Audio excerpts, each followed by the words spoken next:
Good day, folks. Everything new under the sun. We're looking at events of the day that point us to the rapture of the church, the soon coming of the Lord Jesus Christ, the second coming of the Lord Jesus Christ, and all the prophetic events which are written of in Bible prophecy from Matthew, Luke, book of Daniel, book of Revelation. And there's a lead up to all these events described there. And it's like birth pains where things start going wrong, and the things that are happening wrong in the world increase in frequency and in intensity, in their severity. So I have these arrows here, and I think maybe the COVID pandemic kind of kicked off a lot of this stuff, and a very, very interesting occurrence there with the lockdown specifically. Not the fact that a virus went around and caused a pandemic, but that the whole world was locked down, and it really set in motion a lot of government control, new technology pushed it ahead out of quote-unquote necessity, etc. And then the next arrow is economic collapse, World War III, and then job losses. And of course, you know, if you're following the Federal Reserve, they're increasing interest rates, and one of the key metrics is they're looking at job losses.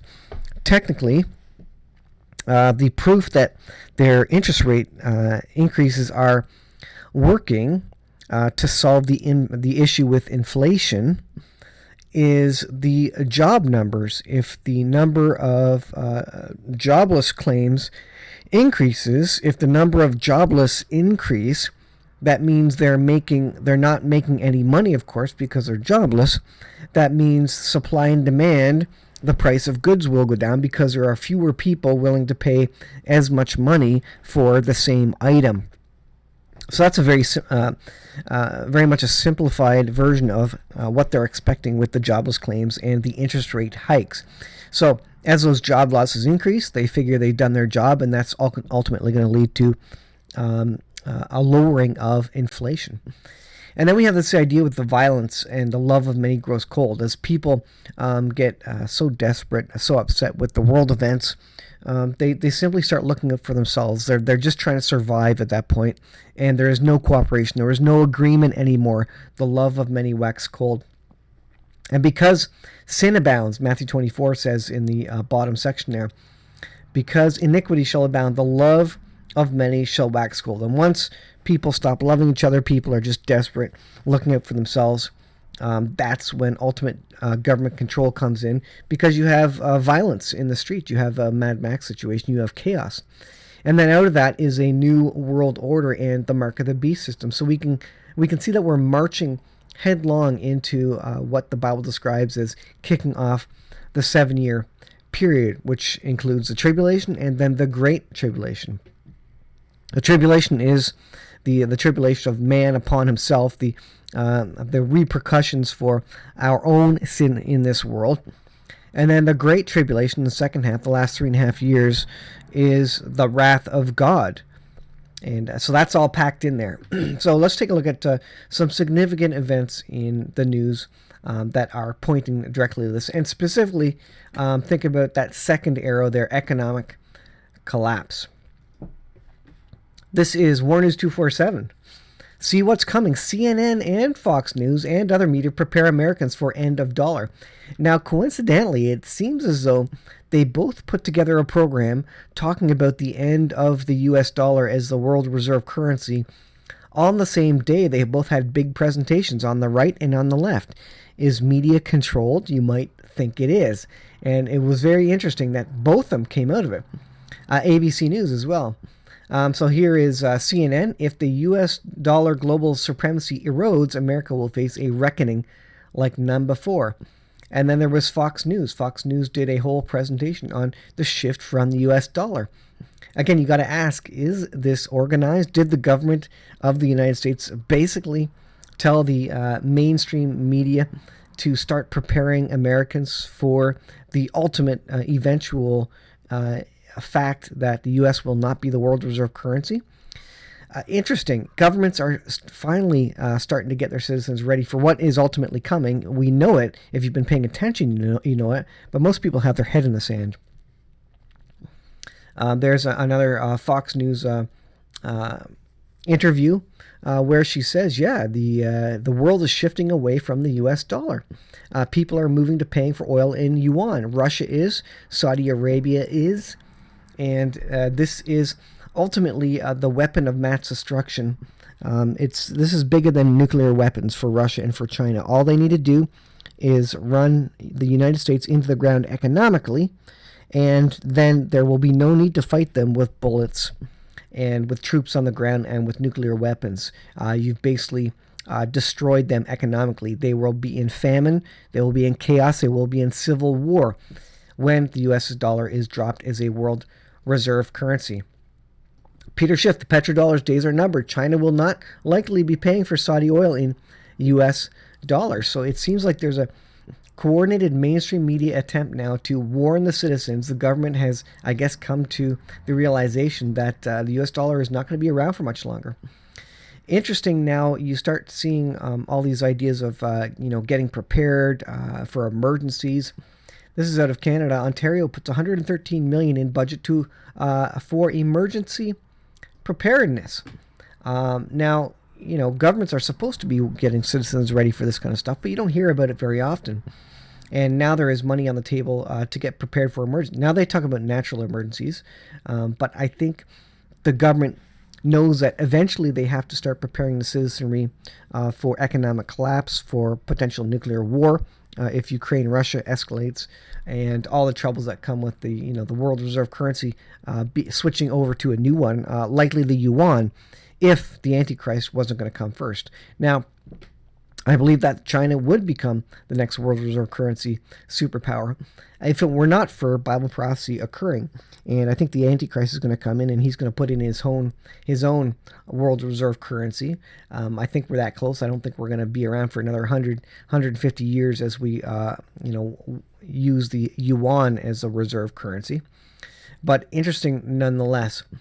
So here is a update on the Pope. This is interesting. Pope Francis hospitalized after heart problems. Now, this particular Pope is the 112th Pope, and if you recall from the 112 Pope prophecy, that there's going to be so many popes since, let me pull it up here. Not that one. Here it is. Let me pull this up here. There's going to be so many popes until the end, basically, based on this prophecy of St. Malachy. 112 popes specifically. And the pope that we're currently on right now, Pope Francis, happens to be the 112th pope according to the prophecy. And it describes him as Peter the Roman, 112 there, look in the text on the left-hand side bottom. Peter the Roman, who will pasture his sheep as if, he was a god, in many tribulations, interesting use of the word tribulations, and when these things are finished, the city of seven hills, Rome, will be destroyed, and the dreadful judge, God, will judge his people, the end. This is what this Pope Francis and St. Malachy prophecy predicts. It's very, very interesting. And so the question is Pope Francis the false prophet? And he is obviously currently the number one candidate to be the false prophet, supporting the Antichrist at the time when the Antichrist comes into power. The false prophet will encourage everybody to join one world religion. And what has Pope Francis been trying to do? He's been trying to bring together all the world religions, saying, you know what, we all worship the God of Abraham, where all the monotheistic religions, they worship the same God. And in fact, we don't. But he is working towards getting the people of the world to go along with that. So does the Bible agree with the prophecy of Malachy? Is there any a truth to it? Well, we won't know until ultimately history is revealed to us. But the prophecy of St. Malachy contains 5 elements. There's going to be a final pope. Bible agrees with that. During his reign, the Roman Catholic Church will be judged. I think that is very reasonable. During his papacy, Rome, the city on 7 hills, will be destroyed. The last pope will be the 112th from 1139 AD. And the clue to his identity is that he is Peter the Roman. That's a name that he goes by, or his a name that is given to him. And that does generally agree. So it says here, the prophecies of the Bible perfectly agree with the first 3 points of the Malachy prophecy. The Bible foretells that there will be a final pope. It states that there will be judgment poured out on the Roman Church during the reign of the last pope. And the scriptures graphically portray the destruction of Rome, the city on 7 hills, during the reign of the final pope. So again, interesting to look at, and so we'll keep watching that one as the Pope is in the hospital. We need to pray for the Pope, pray for his salvation. I don't know if he is saved. I don't think he is. I'm not going to state one way or the other, but he's an interesting character, and his actions seem to tell a story that would suggest that maybe he is on the wrong side of God's history. But we will see. And I think we will see soon. And this has to happen. According to this prophecy, there can be no other popes. There will be no other popes after this 112th. So we have a kind of a timeline, a shelf life of this St. Malachy prophecy. And if he dies, well, that's going to be interesting. That would debunk this. But let's pay attention to it, and it is interesting to be sure. Eerie Pope prediction for 2023 as Malachy prophecy resurfaces. As 2022 ends, people are looking at the ancient predictions, once again applying them to 2023. And there's an interesting one about the Pope. So again, it's what we talked about. Will he fulfill end-time Bible prophecy as being the false prophet alongside the Antichrist, encouraging everyone to be part of the one world religion that the Antichrist promotes? Could be. So let's pay attention. Update from Israel. This is destruction of Damascus, Isaiah 17. Damascus rocked by Israeli attack on heels of Saudi-Iran rapprochement. More Israeli attacks rock Damascus, and so they're bombing Damascus, every week, a couple of times a month. It's incredible. And Isaiah 17 describes a complete and total destruction of Damascus. Now, right now, a lot of the shots are fired at Iranian proxy agents and bases and missile depots around the city of Damascus, the suburbs, etc. But there will come a time when they completely destroy it, where Israel will say, that's it. We're going to take this out once and for all. It says state sources say Syrian air defenses were confronting hostile targets over the capital around 1 a.m. during the aerial attack, which came from the direction of the Golan Heights. This marks the 4th major Israeli attack on Syria this month, which included 2 prior air assaults, which temporarily shut down Aleppo International Airport. So this is, again, one thing to continue to watch. Israel, the country of Syria, and specifically Damascus. Go read Isaiah 17, and that is a great one to follow in terms of Bible prophecy. Now, I do believe that Isaiah 17 is going to happen just before. Let me see if I can bring it up. I think it's going to happen just before the War of Gog-Magog, and then the War of Gog-Magog happens just before the institution of the 7-year period by the Antichrist. And then we have the rebuilding of the third temple, the sacrifices start. We talked about the red heifer the other day.